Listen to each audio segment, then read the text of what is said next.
Praise the Lord. Hallelujah. एक छोटी सी बात शेयर करना चाहूँगी।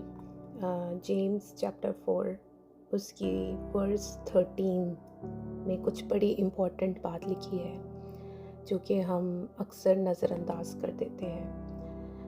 आपको कभी ऐसा लगा है कि आप अपने बारे में बहुत ज़्यादा कुछ जानते हैं, इतना ज़्यादा जानते हैं जो कि खुदा के कलाम के एक्चुअली ख़िलाफ़ है? तो इसी चीज़ पे मैं आज कुछ बातें शेयर करना चाहूँगी। आपने अक्सर देखा होगा अपने बारे में कि हाँ, मैं अपने आप को जानता हूँ, मैं ये काम नहीं कर सकता, या मेरे अंदर इतनी सलाहियत नहीं है, या मेरे अंदर इतनी स्किल सेट नहीं है, या काफ़ी हम कॉन्फिडेंट होके कहते हैं कि हमें पूरा यकीन है कि हम 6 महीने के बाद हम किसी और जगह में ट्रांसफ़र हो रहे हैं, किसी नए शहर में जा रहे हैं, किसी नई कंट्री में जा रहे हैं। लेकिन जेम्स यानी याकूब की किताब उसके 4 बाब और 13वीं आयत में बड़ी इम्पॉर्टेंट चीज़ लिखी है जो कि हमें बताती है कि हम किसी भी चीज़ के लिए खुद इतने कॉन्फिडेंट नहीं हो सकते। हमें ये देखने की ज़रूरत है कि खुदा का कलाम हमारी शख्सियत के बारे में, हमारी स्किल सेट के बारे में क्या कहता है, और वो कौन सी ऐसी चीज़ें हैं जो हम कर सकते हैं। क्योंकि हमें अपनी आइडेंटिटी खुदा के कलाम में ढूंढने की ज़रूरत है, इंस्टेड ऑफ अपनी सोचें और अपनी दुनियावी एक्सपीरियंसेस के बुनियाद पर रखकर हम अपने लिए जो ये फ़ैसले कोट कर लेते हैं, ये मेरे ख़्याल से बिल्कुल गलत है। और ये सारी चीज़ों की सेंस जो मैंने अभी बातें की, इनकी सेंस तब बनेगी जब हम इस स्क्रिप्चर को पढ़ेंगे। तो चलिए पढ़ते हैं। तो लिखा है अगेन चौथा भाग उसकी 13वीं आयत में लिखा है, come now you who say today और tomorrow we will go into such and such a town and spend a year there and trade and make a profit. Yet you do not know what tomorrow will bring. What is your life? For you are a mist that appears for a little time and then vanishes. तो जो पहली verse मैंने पढ़ी है उसका मैं थोड़ा सा उर्दू में बता देती हूँ। इसका मतलब ये है कि तुम जो लोग हो जो कहते हो कि आज या कल हम फ़लाँ शहर में जाएंगे और वहाँ पे 1 साल गुजारेंगे और वहाँ पे हम अपना बिज़नेस करेंगे और हमें बहुत ज़्यादा वहाँ पे मुनाफा होगा। मतलब तुम इतने कॉन्फिडेंस से कैसे कह सकते हो? मतलब जैसे कि तुम अपने ही खुदा हो और तुम्हें अपने बारे में सारी चीज़ें पता है। अब ये सिर्फ खाली बिज़नेस के लिए नहीं अप्लाई होता, अपनी ज़िंदगी के हर उस फेल के लिए अप्लाई होता है जिसमें हम अपने लिए बहुत ज़्यादा कॉन्फिडेंट होते हैं, अपने पे बहुत ज़्यादा भरोसा करते हैं। और आगे 14वीं वर्स में कहते हैं कि तुम्हें अपनी ज़िंदगी का कल तक का तो पता नहीं है कि कल क्या होना है, तो तुम अपने बारे में बाकी चीज़ों के लिए इतना श्योर कैसे हो सकते हो? और तुम्हारी ज़िंदगी है ही क्या? ज़िंदगी एक वो जो मिस्ट होती है, क्या कहते हैं उसे, बारिश के पानी की एक जो बूंद होती है, वो थोड़ी देर के लिए है और गायब हो जाती है। एक मिस्ट की तरह हो तुम।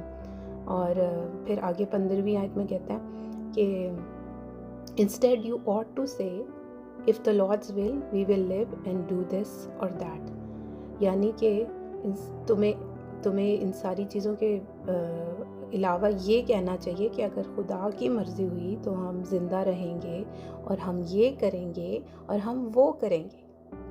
ठीक है, ये बहुत एक अच्छा रिमाइंडर है कि अगर खुदा की मर्ज़ी हुई तो हम अपना बिज़नेस स्टार्ट करेंगे।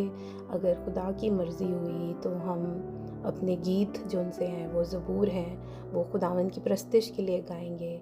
क्योंकि अक्सर लोग कहते हैं कि हमारे पास वो आवाज़ नहीं है, वो रूहानियत नहीं है जो हम खुदावन के गीत के लिए, खुदावन के ज़बूर के लिए गा सकें। भाई क्यों नहीं आप गा सकते? खुदावन ने आपको, खुदा का कलाम कहता है, खुद दाऊद नबी के ज़बूरों में आप देखते हैं खुदावन का कलाम भर भर के कहता है कि खुदावन ने हमें परस्तिश के लिए बनाया है, उसके फरिश्ते, उसके लोग उसकी परस्तिश करने के लिए बनाए हैं। और इससे रिलेटेड आप कितने स्क्रिप्चर्स जो उनसे हैं आप कलाम में ढूंढ सकते हैं। कलाम में ये तो कहीं नहीं लिखा कि आप जिनसे हैं सिर्फ आपकी जो आवाज़ है वो बाकी गानों के लिए सही है और ज़बूर गाने के लिए अगर लिखा है तो बेशक ना गाएं। लेकिन अगर खुदा का कलाम कहता है कि आपको खुदा ने परस्तिश के लिए बनाया है, खुदा चाहता है कि आप उसकी ताज़ीम करें, तो खुदा डिसाइड करेगा कि आपके अंदर रूहानियत है या नहीं, आप नहीं डिसाइड करेंगे।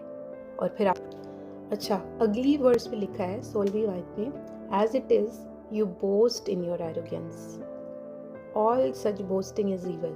तो जब आप इतनी कॉन्फिडेंटली अपने बारे में एक फ़ैसले कर लेते हैं और अपने बारे में खुदा से बढ़कर अपने आप को समझने खुद खुदा बन जाते हैं, तो वो कहता है कि ये जो इंसान है ये सच बोस्टिंग इज़ एरोगेंस, मतलब ये एक स्टबननेस है और ये खुदा के ख़िलाफ़ है और ये सारी बोस्टिंग जो सी है ये गलत है, ईवल है। ईवल का जो लफ्ज़ इस्तेमाल किया गया है कि अपने बारे में इतना प्राउड होना और इतनी खुदा से बढ़कर अपने आप को दावा करना कि हम अपने आप को खुदा से बढ़कर जानते हैं, ये चीज़ सही नहीं है। और फिर आगे 17वीं वर्स में, so whoever knows the right thing to do and fails to do it for him it is sin. यानी कि अगर आपको पता भी है कि क्या चीज़ सही है करने वाली और आप फिर भी नहीं करते हैं, ठीक है, तो वो एक चीज़ जो है वो गुनाह है और ये कुछ भी हो सकती है। यानी अगर आपको खुदा का कलाम आपको कहता है कि हमें प्रस्तिश करनी चाहिए अपनी आवाज़ को, खुदा ने जो हमें टैलेंट्स दिए हैं, चाहे वो बोलने की एबिलिटी है, चाहे वो सिंगिंग की एबिलिटी है, और उससे अगर हम आसपास के लोगों को ब्लेस कर सकते हैं और अगर हम नहीं करते तो वो गुनाह है।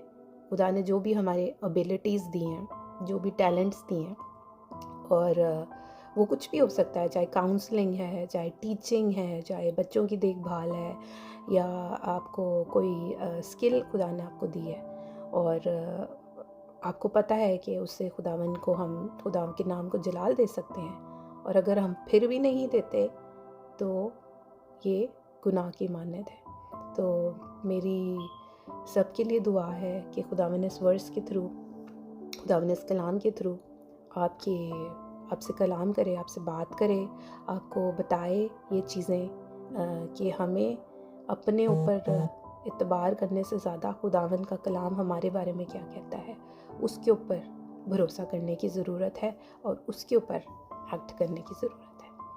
Thank you Jesus, praise you Jesus, आमीन।